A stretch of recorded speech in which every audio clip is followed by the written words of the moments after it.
दिल्ली की भीड़ भाड़ भरी जिंदगी में जहां हर कोई अपने सपनों के पीछे भाग रहा था, वहीं दो लड़कियां रिया और काव्या भी अपने करियर को बनाने के लिए इस शहर में आई थीं।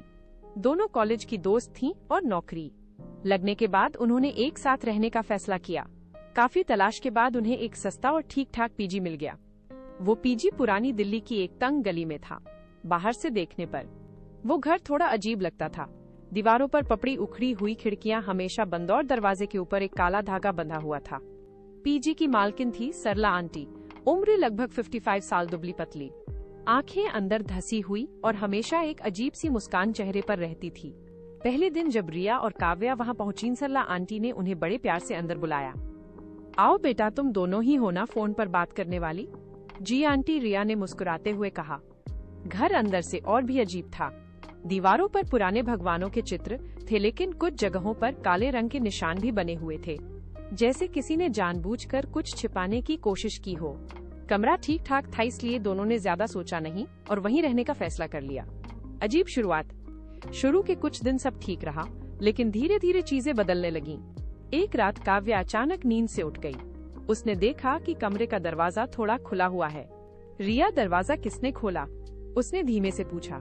रिया ने आंखें मलते हुए कहा, मैंने नहीं खोला, तूने खोला होगा। लेकिन काव्या को याद था कि उसने दरवाजा अच्छी तरह बंद किया था। उस रात के बाद से हर रात कुछ न कुछ अजीब होने लगा।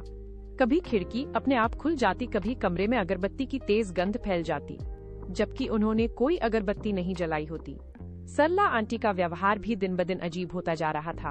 वो अक्सर दोनों को घूरती रहती थीं, खासकर काव्या को।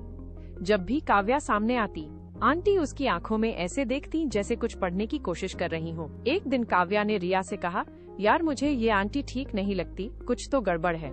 रिया ने हंसते हुए कहा, तू ज्यादा हॉरर फिल्में देखती है, कुछ नहीं है। लेकिन उसी रात कुछ ऐसा हुआ जिसने दोनों की जिंदगी बदल दी। रात के करीब 2 बजे थे। अचानक रिया की नींद खुली। उसने देखा कि काव्या बिस्तर पर बैठी हुई है और धीरे धीरे कुछ बड़बड़ा रही है। काव्या, क्या हुआ? रिया ने पूछा, लेकिन काव्या ने कोई जवाब नहीं दिया। उसकी आंखें खुली हुई थीं, लेकिन वो किसी और दुनिया में थी। रिया ने डरते हुए उसका कंधा हिलाया। अचानक काव्या जोर से चीखी और जमीन पर गिर गई। मुझे मत छुओ, वो आ रही है, काव्या चिल्लाई। कौन आ रहा है? रिया ने घबराकर पूछा।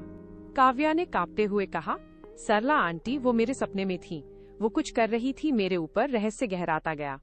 अगले दिन रिया ने आसपास के लोगों से बात करने की ठानी। गली के एक बूढ़े आदमी ने उसे चुपके से बताया, बेटी वो घर ठीक नहीं है। पहले भी कई लड़कियां वहां रहती थीं, लेकिन सब अचानक छोड़कर चली गईं। कुछ तो बीमार भी हो गई थीं। क्यों? रिया ने पूछा। बूढ़े ने धीरे से कहा, कहते हैंसरला काला जादू करती है। रिया के पैरों तले जमीन खिसक गई। सच्चाई का पता। रिया ने ये बात काव्या को बताई। अब दोनों को यकीन हो गया कि कुछ बहुत गलत हो रहा है। उन्होंने रात में जागकर सच जानने का फैसला किया। उस रात दोनों सोने का नाटक करने लगी।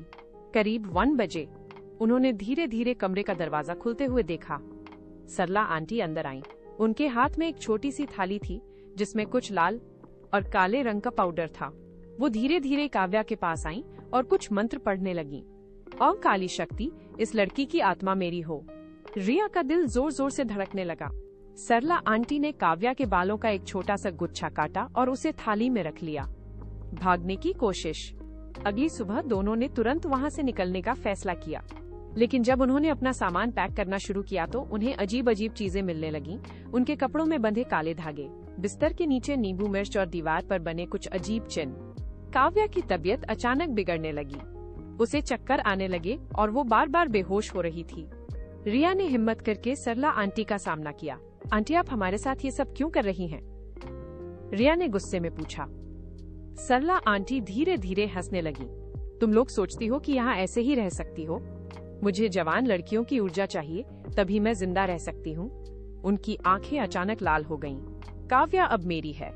रिया ने देखा कि काव्या जमीन पर पड़ी हुई थी और उसके शरीर से जैसे जान निकल रही थी।